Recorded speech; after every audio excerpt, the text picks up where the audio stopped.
Ciao ragazzi, this is Katie Portanova, and you're listening to Florence and Me. I'm a lover of stories and all things Italian, and I'm going to bring you all that in this podcast. My intention is to inspire you to step out of your comfort zone and explore life and travel the world. Join me as I tell you my story and many others about Italy and my love, Florence. Andiamo! Hey guys, a little disclaimer, I get emotional again on here. I don't know where the emotion came from. I know it came from Pasquale, but I just let it flow. I was going to cut it out, but you know what? That's me. I'm emotional.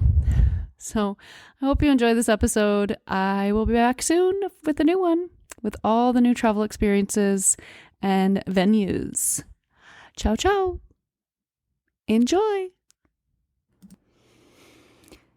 Ciao a tutti. I am back from our trip over the big blue ocean. It seemed like forever since we've been back. And it was a great trip. It went by really fast, as week-long trips go, especially with jet lag. But Stefano and I really enjoyed ourselves. We really had a memorable time with his dad and stepmom and family, friends, and just so many things came to light, too, with our trip. First thing I wanted to talk about is, if you didn't catch my video on Truly Italy Facebook page, I tried to share it on Instagram, but that did not work out with the internet connection I had. So I want to talk about what went down. So those of you that are planning a trip, maybe are going in a week or two to Italy, things have changed.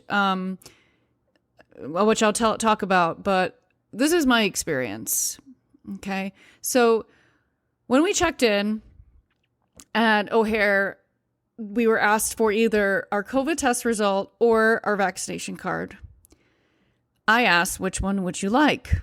I have both. And she said, just show me your cards. So we showed her our CDC vaccination cards and it was fine. The security in Chicago, same, nothing happened, nothing changed, no random tests, nothing. At the gate to Amsterdam, there was no rapid tests, which I was told there was going to be. But again, things have changed since the beginning of the summer when Americans have started to travel, so to Europe. In Amsterdam, so this is a fun story. Those of you that have ever had a flight canceled the day before, you will follow me on this. So at 4 a.m. on Saturday morning, we were leaving Sunday. I had a very weird sensation in my body. I woke up, looked at my email. Oh, bright, bold letters. Your flight has been canceled by KLM. And at first I wanted to panic, but I didn't. Within an hour, there was another email that said, we've rerouted you with a different airline. So not with KLM, with a different airline, Air Europa, which is a Spanish airline, which we were very pleased with, apart from having to sit on the tarmac for over an hour. Little side note, but that happens. But it was quite stressful, especially because going to Europe always sucks. Are you guys with me? It sucks because you lose a day. You don't really sleep on the plane if you're in economy. One day, business class. Yes, I would love it. Yeah, so we were exhausted. We tried to sleep. It's very uncomfortable. Oh, excuse me. I'm talking about sleep and I'm going to yawn. Okay, because I just got back last night and I did sleep 9 hours. Anyway, another side note. And so we get to Amsterdam. We were told we had to go to the transfer desk to get our boarding passes for the Air Europa flights because we were routed. Oh, I didn't say this. from Amsterdam to Madrid, Madrid to Rome. We were told we were going to get in about 5:30 that night. It didn't happen. I'll get there. When we got to there, so they were going to get our boarding passes. We were asked to give her our QR code for Spain. And I said, I don't have that because I was supposed to go through Amsterdam. And she's like, well, I know, I understand, but here's the website. Go sit over there, filled out the questionnaire and show me the QR code. I'm like, okay. So then they asked for our PCR test at this transfer desk. Okay. They saw it. They accepted it. It went swimmingly. We got our boarding pass, which had both the flights on there, and we were good to go. At the gate, to go to Madrid in Amsterdam, we were asked for the QR code for Spain, okay, and for Italy, which was the EU digital locator passenger form, and also asked for the PCR or rapid test. Now, my PCR test had lapsed according to this flight because it was Monday at, what time was it at? 11, I think our flight was. Yeah. So thankfully we got a second test on Saturday. We had a rapid test at Walgreens. So, whew, I mean, this is what I'm telling you. Like, if it's still recommended in this next month to get a test, I would get 2. Okay. 1 48 hours before. And if you have a second leg, get a rapid one like the day before you leave or the day you leave. I just recommend it, guys. On the plane to Rome. Yes, on plane to Rome. They passed out this self-declaration form, which we already had technically because it was the EU digital locator form. So if you didn't have that, if you didn't go through Netherlands, then you would just fill this out, and it was in English, so it was fine. And then when we got to Rome, we got our bags, walked out of the doors, no questions, no test, didn't take our forms, nothing. Walked out, went to our rental car, smooth sailing. It was incredible. I mean, I had a lot of anxiety. And again, I've talked to you guys about my anxiety. I was just like, oh my God, this is just like when I was trying to get residency or any type of like bureaucratic thing when I was living in Italy. It just went easy peasy. I was so excited. It did go really well. I mean, I felt safe.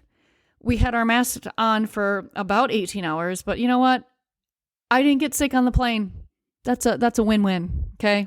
I've gotten sick from the plane. So, and I think we've all gotten sick on a long plane. So our trip, was what we needed. It was great. And very emotional to see my in-laws, seeing my father-in-law, not at his best, but it's definitely not at his worst. He's quite skinny. He does still have his belly, which is good because he's eating and he's going to eat even better. So yeah, it was great. We felt very welcomed and loved. And of course, my mother-in-law knows how much I love this cheese with tartufo, with truffles. And oh God, she had plenty for me to indulge in. And prosciutto, fagottino, crostini, like, oh, guys, my mouth is watering. I had buckwheat for lunch, okay? I was so excited to eat as much as I could there. And I felt this like freedom. After a year and a half being scared and fearful and having panic attacks and all this stuff, fear of losing my job, fear of other people I know losing their jobs, and not having enough money and all these stupid things. Like I was in the place where I've always was meant to be. Taking in the sights, putting my phone down. I was actually quite grateful that our internet didn't really work well at my my in-laws' house. It's gotten worse, if you can believe it. Yeah, I mean, I took walks almost every day in the countryside, and I truly missed it. I missed the simplicity. I missed the sound of the motorini. I missed the sounds of buses going by, like, and my husband revving up the engine to get into third and pass a big truck. Like, he is my rock, and he is my love, and he's amazing. So I'll tell you a little bit about my trip. I won't bore you with everything, but I'll tell you a little bit about what we did. So regarding COVID, outside, a lot of people are still wearing masks, but I think it's just the precaution. And but technically the law is like the recommendation is if you're vaccinated, you don't have to wear them outside, but if you aren't, you should wear them outside or something. It's hard to follow, just like here, like you don't know what's going on. I even wore my mask into the grocery store today because everybody had their masks on. And I thought, okay, you know what? You just don't know. You don't know.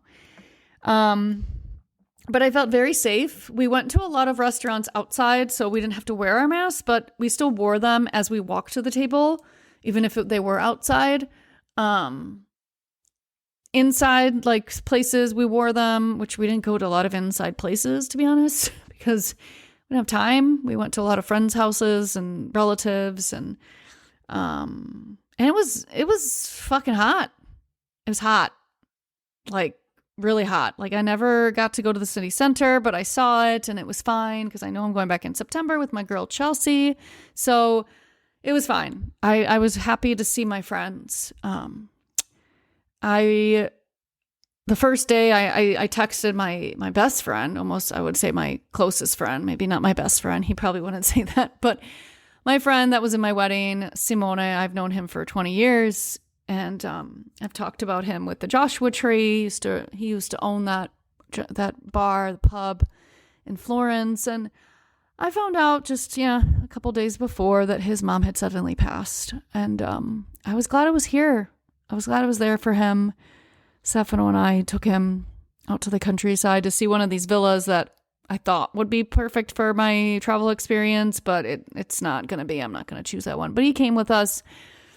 It was just good to see him and talk to him and tell me like how happy he is for me and how this is a great idea and like just feeling supported, really. And it was great, and I've known him for so long, and I appreciate him so much. He's helped me in a lot of hard times. I lived with him for a while. And then he lived with me when he had to sell his house. So it's a great friendship we have, and so we had a good time with him. And then my student Cristiano and his wife Caterina, beautiful name by the way. We had a lovely dinner that lasted 5 hours one night. I just couldn't stop. Like, I just couldn't stop being with people.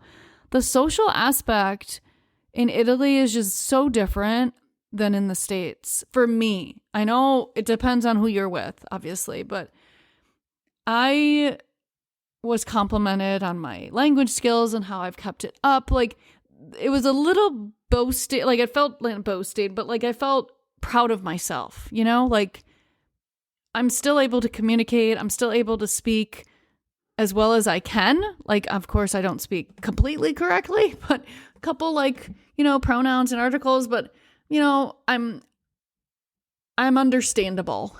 And I have the Tuscan dialect, which is my favorite thing about my language skills. So that was great. What else? We did a beautiful cousins dinner one night with Stefano's cousins. And then we really only had a few lunches with my in-laws because we were on go like every day. And but we kept the mornings to be really light and like relaxing. I saw one of my really best friends, Laura, with her little girl, Maddie, and yeah, it was great to see her, and I was so happy to see her and proud that we were able to live this life, that we made our lives in Florence and stuff. So it was, my heart was really, really big last week with all the people that came out, that met us, you know, that was willing to meet with us or have us over. Like I probably cried a few times, especially seeing one of Stefano's aunts who had lost her husband a couple years ago, and we never got to see him before he passed. It was the year Emmy had her wedding, so it was hard to see her, but she was very, very nice. And then my favorite, I want to say my favorite, because we had Alessandra Adriana, we saw Brandino, we had a beautiful afternoon with them, which again, like we all four said, it's like we never left. We still have this connection as friends that'll never go away, you know? So my friend Pasquale, and I've mentioned him before on this podcast, and he is by far the most amazing person I've ever met. He wouldn't accept that, I don't think.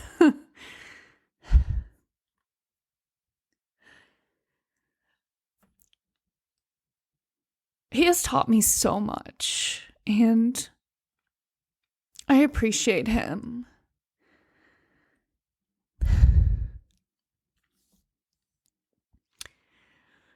And you're probably thinking, has he died? No, he's fine. No, I'm crying. He's fine, but he said, the first thing he said to me is, take off those sunglasses. I want to see your beautiful blue eyes. And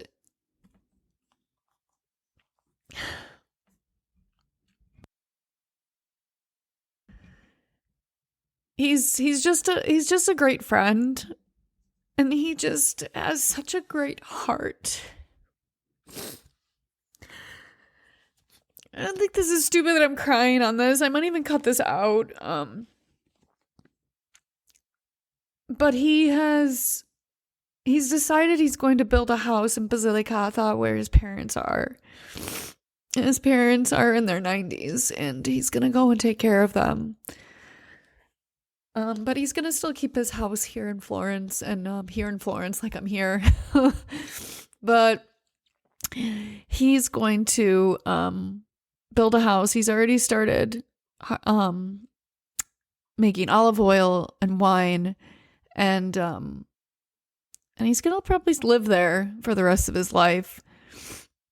And I told him, I'm like, Pasquale, I'm like, you're doing it. I'm like, that's what I want to do. I want to do stuff with you, like bring people there to see him and to have him teach them how wine's made and how he makes olive oil and how he makes his pasta. I don't know. He just has so many skills, like grounding life skills. He's one with nature. And I think I've said that before about him. And I said, Pasquale, do you remember me talking to you about this like almost 10 years ago? Like, I want to do stuff like this with you. I want people to see your land, and I want people to go be unplugged without internet. And I want people to just take in the life this short life that we have after this horrible year. Like, let's go to Basilicata, guys, and like, and learn about how beautiful life is and how fleeting it is, because we're so consumed by this device, this cell phone, this computer. We're not looking around anymore. And I noticed that a lot. When we were sitting at this pub, me, Simone, Pasquale, and Stefano, I looked around and everybody was on a cell phone. Everybody. We were the only ones talking. And this is Italy. Okay? I've never seen this. When I left in 2013, there weren't a lot of people with iPhones and smartphones. It was a lot of just regular phones, Nokias and like simple phones. But every time we had dinner or lunch with somebody, the phones were away. Nobody had their phone on the table. Nobody was glancing at it. Nobody was taking pictures of their food. Not like that's a bad thing, because I do that too. But, you know, I was very observant this trip because I didn't want to miss a thing. The only thing I had my phone for was I was taking videos and pictures of the countryside in Castel Fiorentino. And yeah, I mean, presence. That's what my travel experiences are about. These weeks away are going to be very memorable. And they're going to take you to a place that you probably haven't been to since you were a child, when you were just very observant.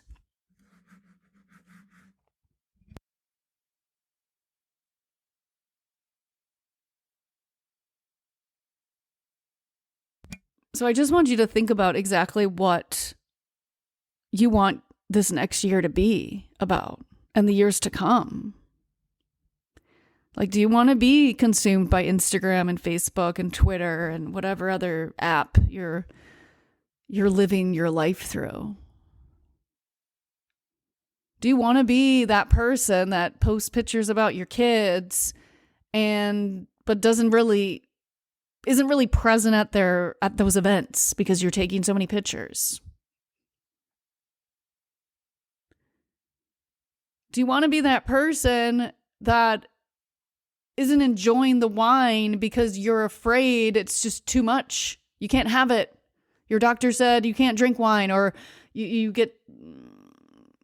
I don't know, you feel like it's making you fat, or I don't know, or you're just not willing to eat the cake or the beautiful chocolate piece of cake or something that somebody made for you. Like, think about these things throughout your day. I'm just going to give you a little bit of an assignment. Like, notice where you disconnect. Notice where you drift off and just grab your phone without even thinking about it, and you've opened Instagram. And that's me, by the way. 7 years ago, when I got off the plane in 2013 and I was coming home and I was seeing all my family, I was like flabbergasted at how many people, when we would sit down to the table or we would be out with friends or something, that how many people would still have their phone out.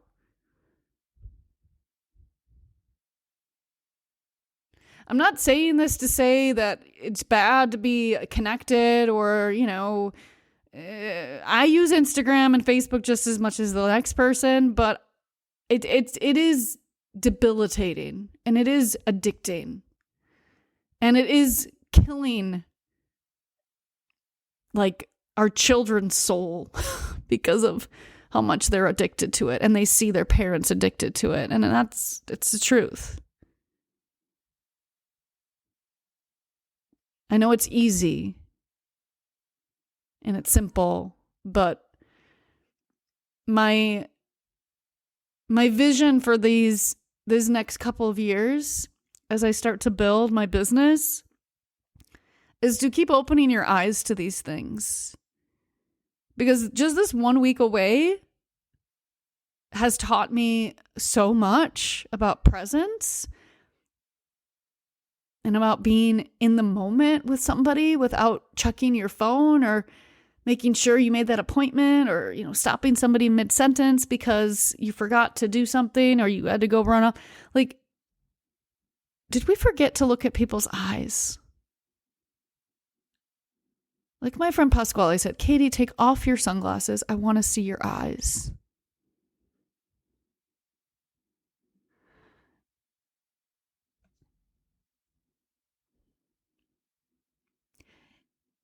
It's such a simple thing.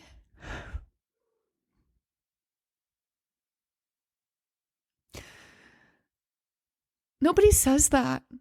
Let me see your eyes.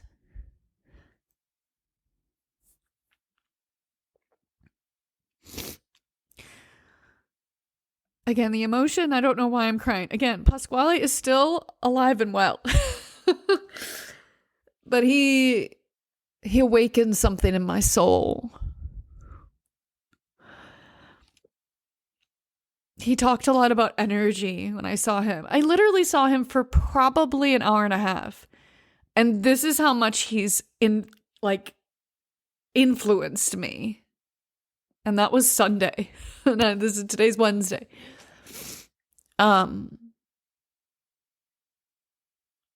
He just kept saying the things that he's always said to me, like energy, we're all energy. Everything that happened last year with all the fear and the doubt and the uncertainty, like that is all something created by an energy that you don't need to have. Like you can let that go. Energy keeps moving. It keeps moving through us. Needless to say, he said last year was the best year of his life because he was in the countryside taking care of his parents, but making wine, making oil and taking care of the land. Like he was living the life and he was so excited about it. Like he looked amazing when I saw him. Anyway, so that was my trip. That was my trip. And the last night we were in Rome, we had a nice meal, me and Stefano, and a nice bottle of Morellino. No, what did we have? Anyway, we had a nice bottle of wine. And my dear husband said to me, I see this booming, what you're doing. You're going to be very successful. We're going to be very successful. And you're going to keep growing. There's no way but up. Meeting amazing people, taking them to amazing places, drinking amazing wine, eating amazing pasta dishes. It's all there. And what I felt, to sum up, really, what I felt from this week was support, was love, energy, Pasquale, and presence. And I've said this a lot on the podcast. My travel experiences are all about presence. That is that comes out of that week. Is that even if you're not friends with these people that are going with you, you will be friends with them. If not acquaintance friends, civil friends. You get to know people again. The social aspect that Italians still are amazing at. Eye contact. Long conversations about everything. You know, in invasive questions like my husband's aunt and uncle. Well, his aunt more so. When are you having children? We're not. Simple as that. Actually, that was his cousin. But anyway, that truly Italy is all about presence. Being seen and heard by people that, who knows, might be your friends after the week in Tuscany. Maybe you'll see them every year on one of our travel experiences. I don't know. Connection, presence, support, love, and appreciation for this life that we have. It's so precious, guys. You don't know. You don't know what's going to happen tomorrow. Take the leap. I have amazing travel experiences coming up for you.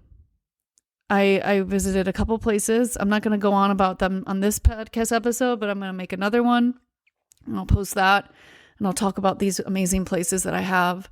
But yeah, I'm really excited. I'm really excited to share my Italy with you, my experiences, my people, my love of Italy. If you're in love with Italy as much as I am, and if you're still listening to my podcast, which I hope you are, send me an email, trulyitalytours@gmail.com. I love to hear from you. I love to hear if you have anything you want me to talk about, maybe experiences living abroad or anything like that.